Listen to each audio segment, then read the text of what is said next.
بسم الله الرحمن الرحیم. د ګلستان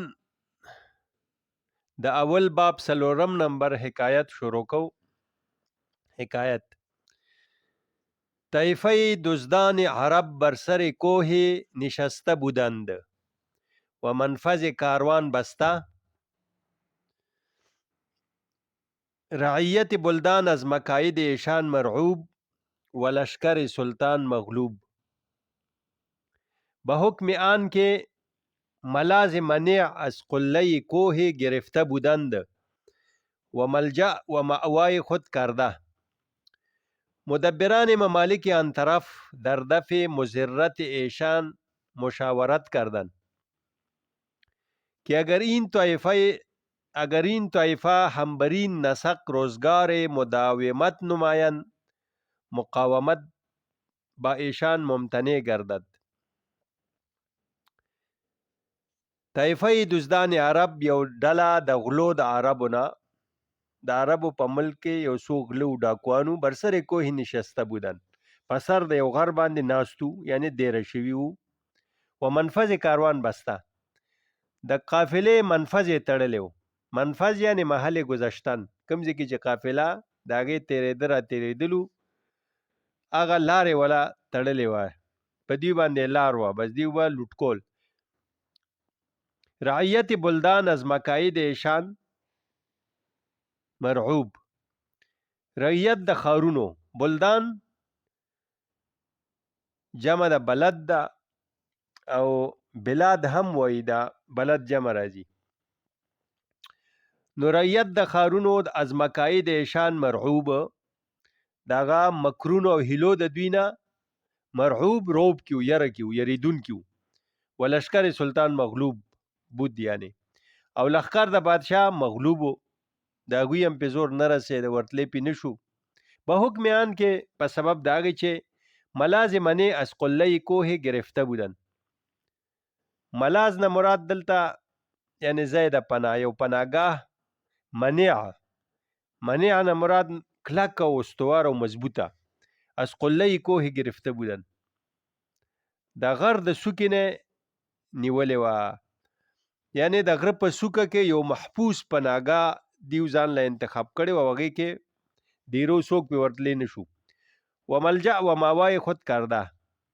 ملجم یعنی ځای د پناه، و ماوا او ځای د بودوباش د اوسېدو یې خپلې کړی و. مدبران ممالک آن طرف، هغه مدبران تدبیر کوونکي، عاقبت اندیش خلق، در دفع مضرت ایشان مشاورت همې کردند.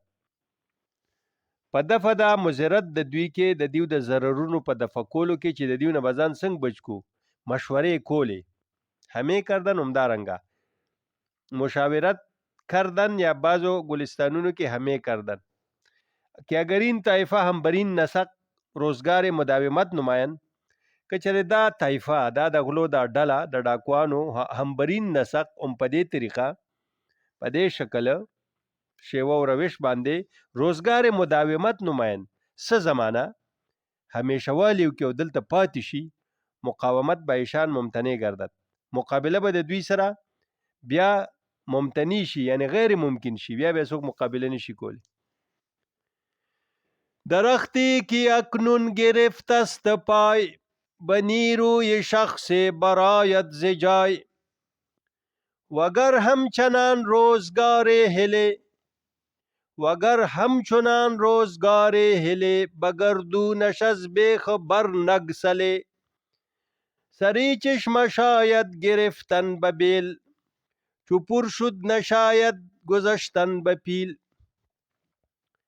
درختی که مصنوي هغه شعر ته وایي چې اوله مصره او دویمه یو شان راځي. ګوره، گرفت است پای، هلته جای، هلې برنکسلې، یعنی دواړه مصرې یو شان په یو وزن و قافیه کې چې راشي دې ته مصنوي وایي.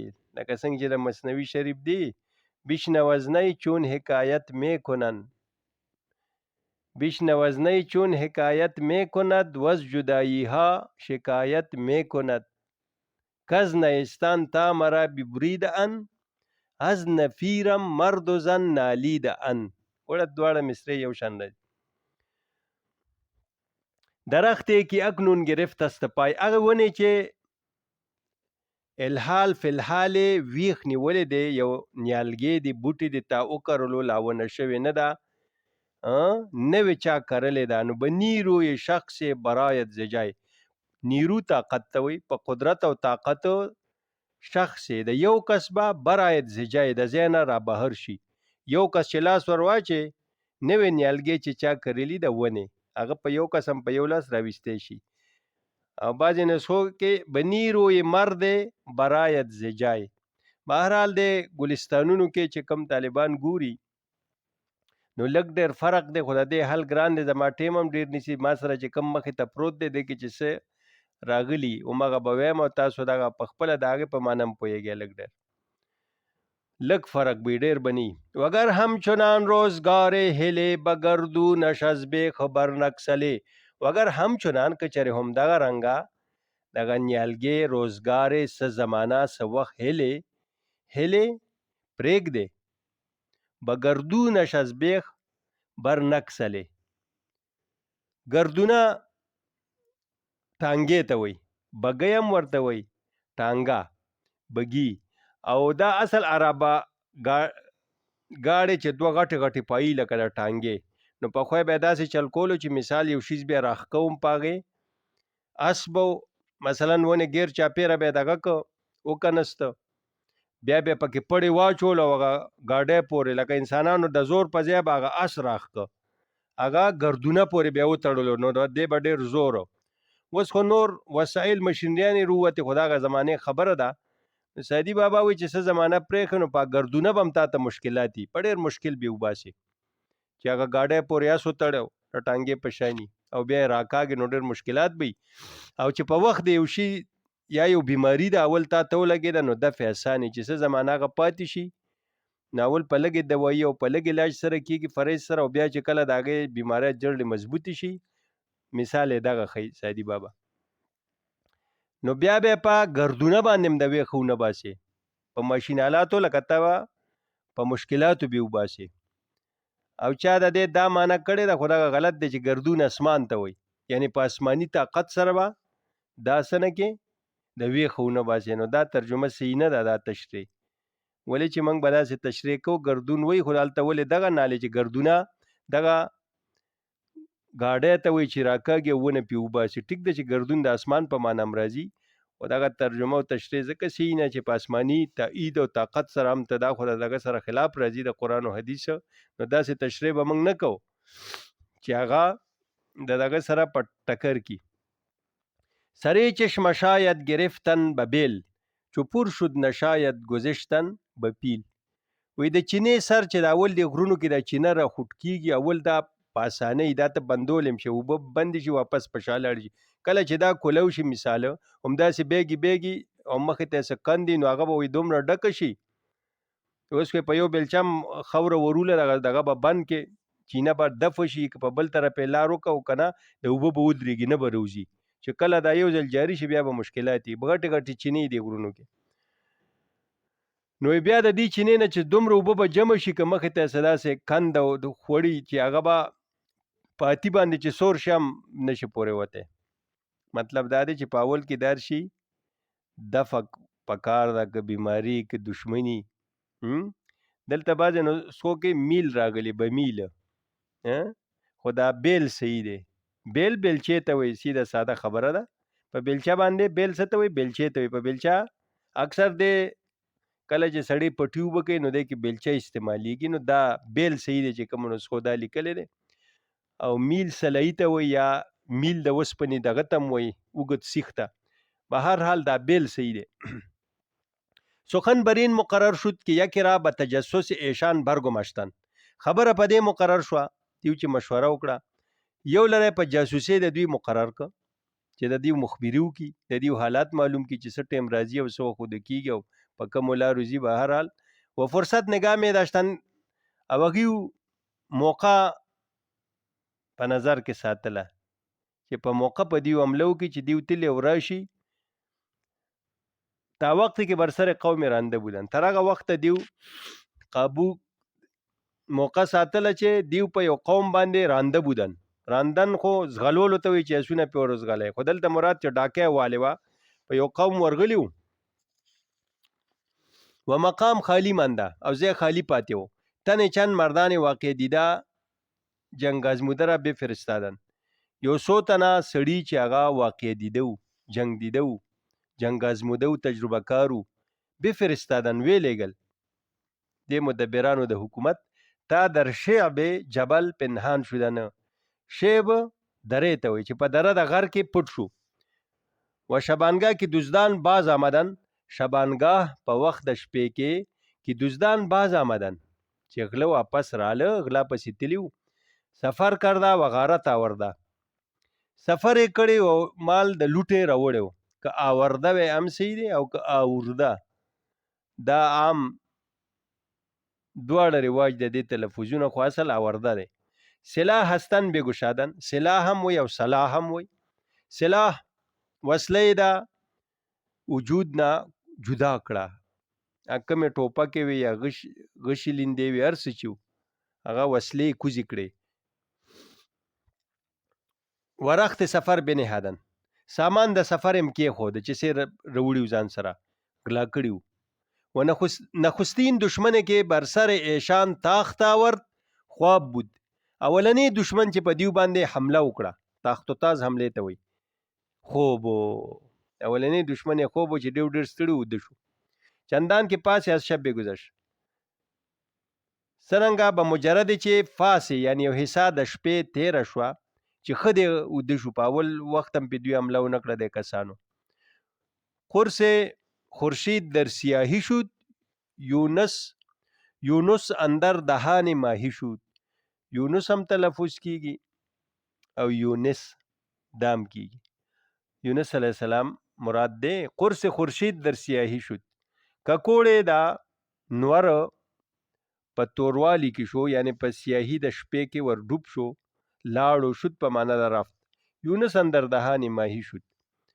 او یونس په خوله د ماهی، یونس علیه السلام په خوله د ماهی کې ورغی، لاړو. مطلب دا دی څنګه چې نور د افق په توروالی کې پرېوته، نو د دوی په سترګو کې خوب راغی. یا دا چې د نور ټیکلې یا ککوړې د نور د سترګا د افق په تیارو کې پرېوت، څنګه چې یونس علیه السلام د ماهی په خېټه کې ننوتلو. دا یو تشبیه ده. مطلب دا دی چې ښه ماخوستن تیر شو او لږه شپه پخه شو، دیو ښه دا خوب یې دغه شو، پاخه شو خوب کې. مردان دلاور از کمینگاه به در جستن. زړور مردان دلاور هغه سپاهیان چې دغه پادشاهانو لیږلي وو او زړور وو. از کمینگاه به در جستن.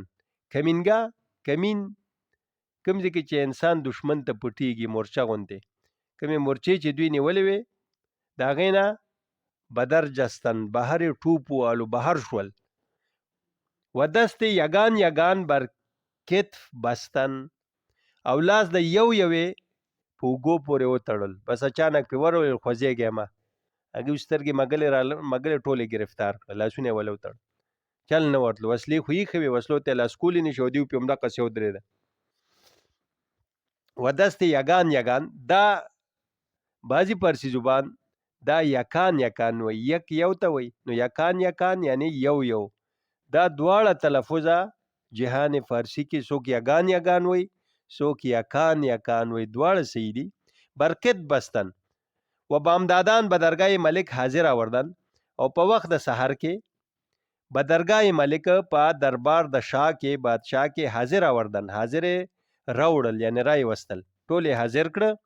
همرا به کشتن اشارت فرمود. پادشاه ټولو د ټولو په وجلو حکم ورکړ چې دا ټول قطع طریق دي، ټول مړه کې.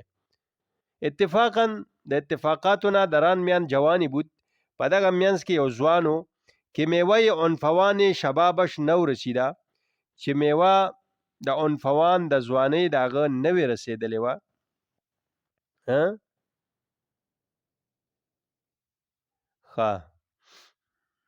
یعنی نوې ځوانۍ ته رسېدلې و په طاقت او په دغه کې او وسبزی یا مطلب دا دی چې دغه نوې ګیره او برید لږ لږ داسې راغلی و.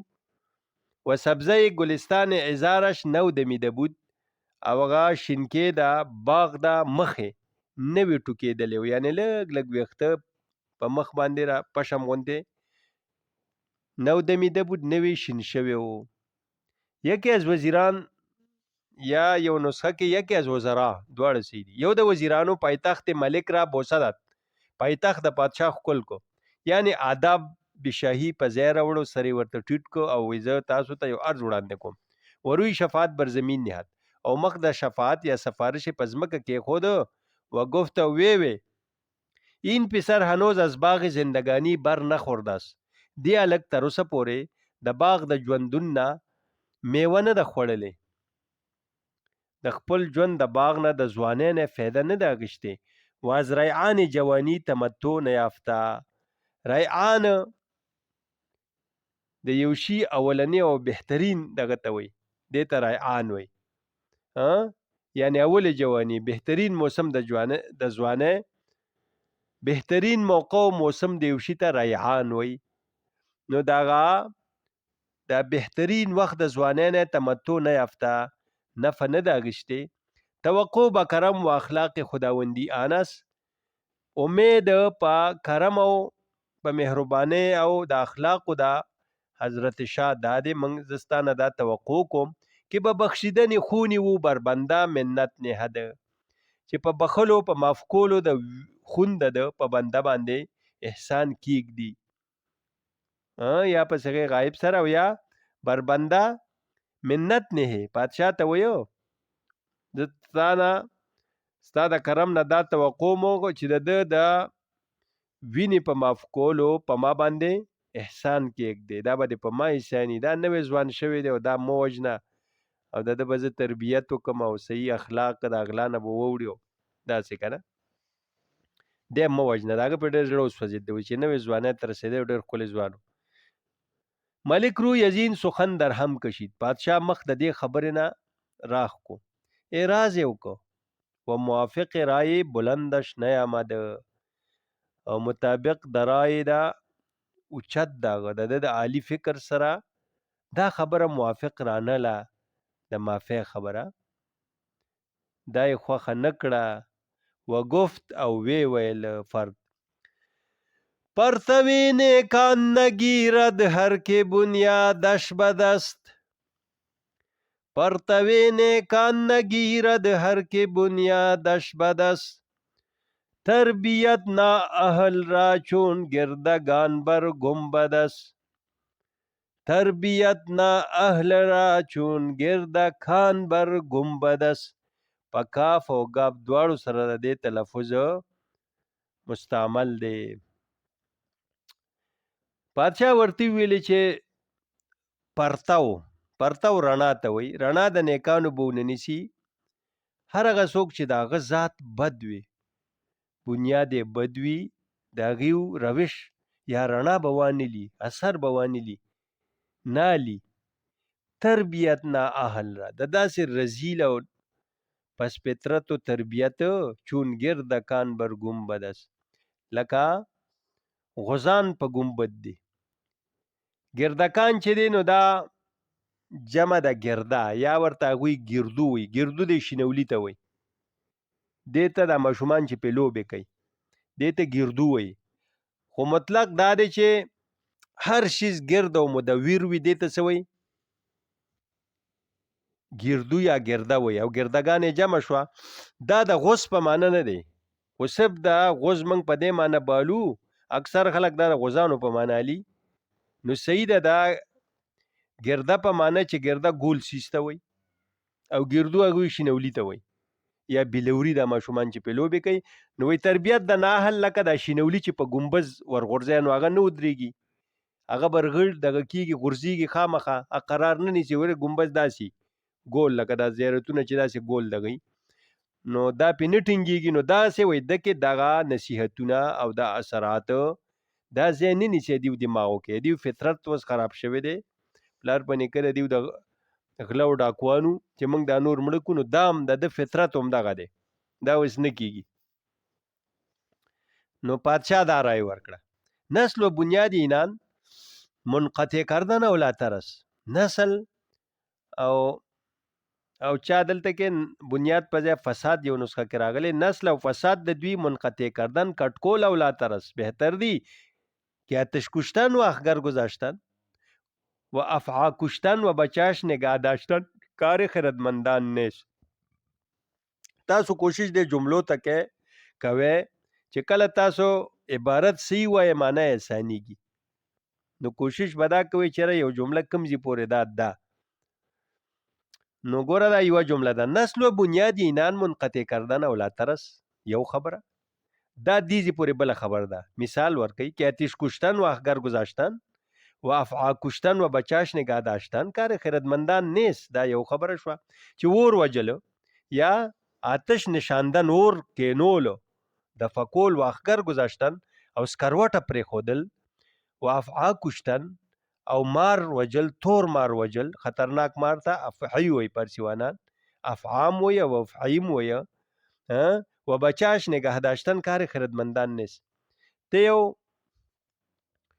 تور مار مړ کی او داغه یو وړو کی بچی چې یاره دا بی نو دا خو د عقلمندو کار نه دی پادشاه دی وزیر ته وایو چې منګه د اغلو ډاکوان وجنو او دا د دوی زوی او ته سفارش کوي چې دا پرې ده نو دا به سبا نقصان جوړي دی مثال داسې دی چې ته ور مړ کې یو سکروټه بل پرې دی هغه داغه نه بیا مور بلې دی شي یا مثلا مار د مړ کو ټیک دا بچي وړو کې وس نقصان نشي کوله خو چې دا غټ شي دا به نقصان کوي دا د عقلمندو کار نه دی خپل وزیر تی وي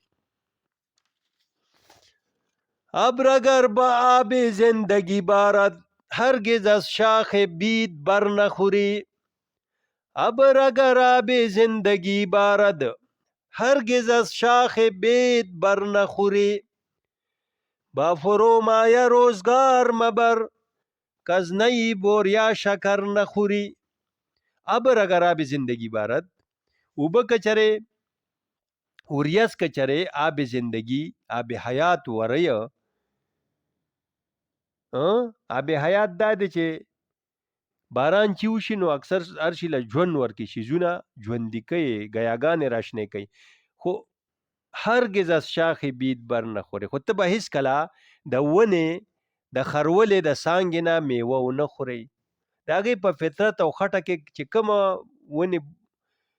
ونې میوهداري نه فطري او طبیعي طورو هغه میوه نه نیسي نو که په هغې هر څومره دا وریځ دا باران نه دی دا په دې کې میوه نشي پیدا کولی چې د هغې په فطرت کې نشته وریځ که اگر چې آب حیات وریه باران ډېر نفهمني خو د خرولې څانګه به د هغې نه به میوه ونه خورئ بفرو مایه روزګار مبر د فستو کمینه او رزیل سره ژوند مه ضایع کوه ژوند مه تېروه کزنه بوریا شکر نه خوري دا د پادشاه رای وه چې دا بوریا د نل نه به ته چینی ونه خورې څنګه چې ګني کې فطري طورو دی کې خوږ رسي اوبه د هغې نه ګوړم جوړېږي چې دغه خو بعضې نلونه د بوریا چې دا وچ کلکي فطري طور هغې نه ته خواږه نشي خوړې دا درس په دې ځای ختمو نور به انشاءالله آینده ووایو وصلی الله تعالی علی خیر خلقه محمد و آله و اصحابه اجمعین برحمتک یا